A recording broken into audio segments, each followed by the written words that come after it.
আসসালামু আলাইকুম। আজকে আমি বাংলাদেশের জনপ্রিয় একটা খাবার মোমো রেসিপি এনেছি আপনাদের জন্য। একদম ঘরোয়া যে মশলাগুলি আছে ওই মশলা দিয়ে আমি এই মোমোটা বানানোর রেসিপিটা দেখিয়ে দিব। তো আমি প্রথমে একটা বোলের মধ্যে কিছুটা পরিমাণে আটা নিয়ে নিয়েছি। আটার মধ্যে পরিমাণ মতো আমি একটু লবণ দিয়ে দিব। লবণটা দিয়ে আমি আটাটার সাথে ভালো করে মিক্সড করে নিব যেন পুরাটা আটার গায়ে লাগে। তারপরে আমি এখানে বলক আসা একদম গরম পানি দিয়ে একটা ডো তৈরি করব। এখানে একসাথে পানি দেওয়া যাবে না, একটু একটু করে পানি মিশাবো আমি, যেন ডোটা বেশি নরম না হয়ে যায়। আমি আস্তে আস্তে এখানে পানিটা অ্যাড করব এবং আস্তে আস্তে আমি এই ডোটা তৈরি করব। দেখেন আমি হাতের সাহায্যে করছি। এখানে হাতের সাহায্যে করলে ব্যাটারটা খুবই সুন্দর হয়। তো এই মোমোর ব্যাটারটা যত ভালো হবে আপনার মোমো খেতেও তত টেস্ট হবে। তো আমি এখানে ভালো করে গরম পানি দিয়ে দেখেন গরমের জন্য আমি ঠিকমতো ধরতেও পারতেছি না, মাখাইতেও পারতেছি না। তো এটাকে আমি ভালো করে আস্তে আস্তে গরম গরম মাখাবো। যখন এটা মাখাবো তখন আমি খেয়াল রাখতে হবে আমার ডোটা যেন বেশি পানি না পড়ে এবং এটা নরম না হয়ে যায়। আমি আস্তে আস্তে আস্তে আস্তে পানি অ্যাড করে মোমোটাকে এরকম একটা মোমোর এরকম একটা ডো তৈরি করে নিলাম। তো আমি এখন এটাকে 10 মিনিটের জন্য ঢাকা দিয়ে রাখবো যেন বাতাসটা না লাগে আটাটার গায়ে, তাহলে উপরে দিয়ে মানে একটা ড্রাই হয়ে যাবে, শক্ত হয়ে যাবে। এই জন্য আমি এমনভাবে ঢাকনা দিব যেন এটা শক্ত না হয়ে যায়। তো আমি এখন আমি মুরগির বুকের অংশটা নিয়েছি। বুকের অংশের সাথে আমি কিছুটা আলু অ্যাড করব। আলুটা দিলে মোমোটা খেতে ভালো লাগে এবং বাচ্চারাও এই আলুটা দিলে মোমোটা খেতে পছন্দ করে। তো আমি একটু এখানে তেল দিয়ে দিলাম, রান্নার তেল। তার তেলটার সাথে আমি একটু পেঁয়াজ কুচি দিয়ে এটাকে একটু বাদামি করে নিব। তো আমি এটাকে পুরা দিব না, একটু নরম হয়ে একটু লালচে হয়ে গেলে আমি এখানে অ্যাড করে দিব আদা এবং রসুন কুচি। আদার গন্ধটা চলে যাবে তখন আমি অ্যাড করে দিব এই কিমাটা। মুরগির এই কিমাটা যেন টুকরো টুকরো থাকে। এটা যদি পেস্ট হয় তাহলে মোমোটা যখন ভাপে দেওয়া হয় তখন মুরগিটা যদি ব্লেন্ডারে পেস্ট করা হয় তাহলে ওই মোমোটা খেতে ভালো লাগে না। মোমোটা যখন ভাপে দেওয়া হয় তখন এই মুরগির কিমাটা একদম গোলা হয়ে শক্ত হয়ে যায়, খেতে একদম ভালোই লাগে না। এই জন্য একটু টুকরো টুকরো করে আমি নিয়েছি দাও দিয়ে বা ছুরি দিয়ে। আমি এখানে স্বাদ মতো লবণ দিয়েছি আর একটু মরিচের গুঁড়া দিয়েছি। আমি এখানে হলুদ ব্যবহার করব না। তো আমি কিমাটাকে একটু ভালো করে নেড়ে নিব, নেড়ে একটু ভাজা ভাজা করে নিব।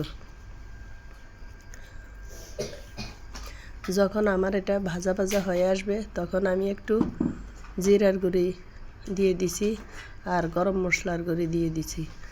একটা টুকরা মানে 1 পিস টমেটো দিয়ে দিছি। টমেটো কুচি করে দিয়ে এটাকে ভালো করে নাড়াবো। যখন এটা ভাজা ভাজা মানে একটু লালচে ভাব হয়ে আসবে তখন আমি দিয়ে দিব এই কিউব করা আলুগুলি দিয়ে আমি আবার ভালো করে একটু নাড়াচাড়া করব। এখানে আমি কোনো পানি ব্যবহার করব না, এটা তেলের উপরে আমি এটা রান্না করে নিব, একদম পুরা আমিষ হয়ে সিদ্ধ হয়ে যাবে। তো আমি এখানে ঢাকনা দিয়ে দিলাম একদম আঁচটা কমিয়ে। তা আমি কিছুক্ষণ পরে আবার দেখলাম আমার পুরটা হয়ে গেছে কিনা। তো আমি আরেকটা কিছুক্ষণ নাড়া দিয়ে দিব। এটা আমি গরম মশলা দিয়েছি, ওই সময় দিয়েছি আমি জিরার গুঁড়া, এখন দিছি গরম মশলার গুঁড়া। তো আমি ভালো করে একটু নাড়াচাড়া দিয়ে মিশিয়ে দিব। এখন দেখবেন একটা স্মেল আসে। তো আমি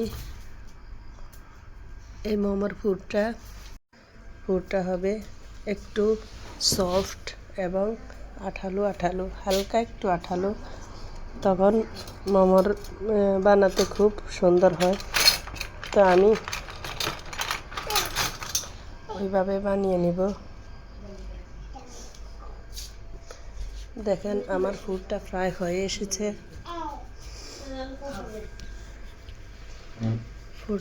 এসেছে, আমার পুরটার মানে গ্রানটা অনেকটা সুন্দর আসছে।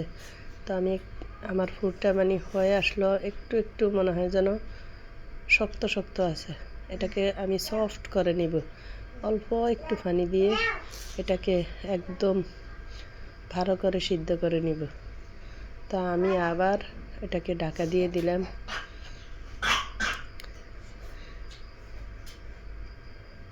হয়ে গেল আমার মোমোর পুরটা। এবার আমি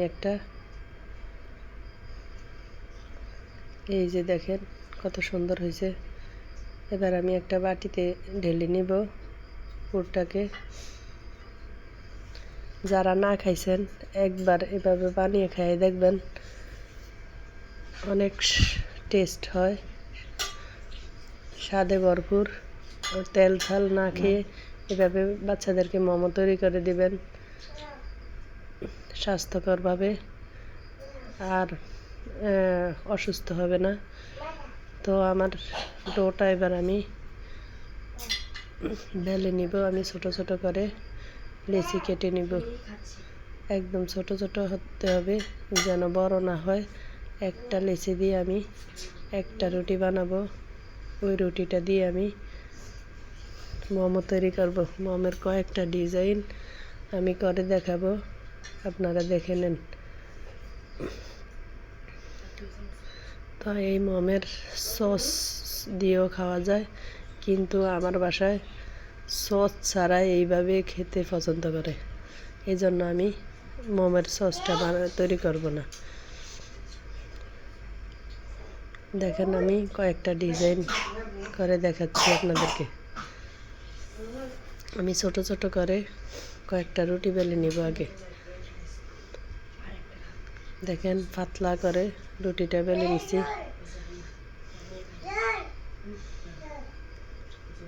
এভাবে আমি সবগুলি রুটি বানিয়ে নিছি।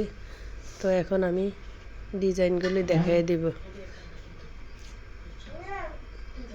কেউ যদি আমার এই ভিডিওটা দেখে থাকেন, প্লিজ দয়া করে আমাকে একটা লাইক করে দিবেন, একটা সাবস্ক্রাইব করে দিবেন প্লিজ। অনেক কষ্ট করে ভিডিও তৈরি করি, কিন্তু এভাবে যদি আপনারা আমাদেরকে সাপোর্ট না করেন তাহলে আমাদের মনটা ভেঙে যায়, আমাদের আর ভিডিও তৈরি করতে মন চায় না। এই যে একটা পিঠা আমি তৈরি করছি, এখন আমি আরেকটা পিঠা তৈরি করে দেখাবো। আমি আরেকটা পিঠার ডিজাইন তৈরি করে দেখাবো। দেখেন অনেক সুন্দর করে একটা ডিজাইন দিতেছি, আপনারাও পারবেন। এবং গ্রামের যারা এখনও এটা ট্রাই করেন না, তারা একবার হলেও ট্রাই করে দেখেন এই মোমোটা যে কত টেস্ট হয়। এইভাবে একটু ঘুরিয়ে এইভাবে একটু চাপ দিয়ে দিলে আমার মোমোটা পারফেক্ট একটা সুন্দর ডিজাইন হয়ে যায়। তা আমি আর একটা ডিজাইন দেখাচ্ছি, যার যেটা ভালো লাগে এবং যে যেটা পারেন ওই ডিজাইনটা করেই আপনারা মোমো তৈরি করবেন।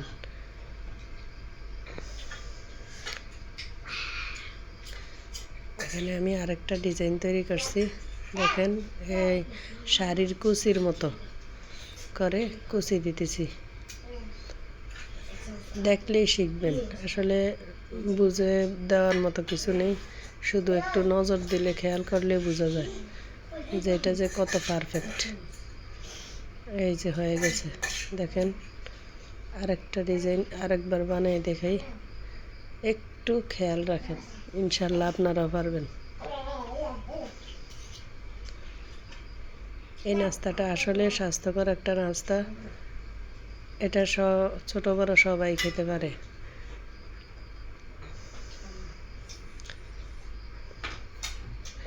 ভালো কিছু খাওয়ার জন্য একটু কষ্ট করতেই হয়, তাই আমরা কষ্ট করে হলেও বানিয়ে খাবো। এখন শীতকাল, এখন বেশি অ্যাভেলেবেল এটা তৈরি করা হবে। তো এবারে আমি চলে যাব ভাপে। আমি এখানে পানি বসায় ভাপের মধ্যে সিদ্ধ দিয়ে দিছি। দেখেন আমার মোমোটা হয়ে গেছে। তো আমি এবার এটাকে উঠিয়ে নিব।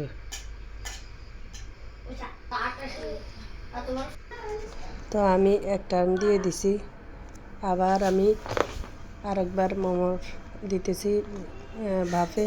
আমি এখানে একটা কয়েলের যেই স্ট্যান্ডার কয়েল যেই এখানে রাখে ওইটার ঢাকনা উপরের, এটা ছিদ্রওয়ালা, ওইটাতে আমি মোমো বানাবো।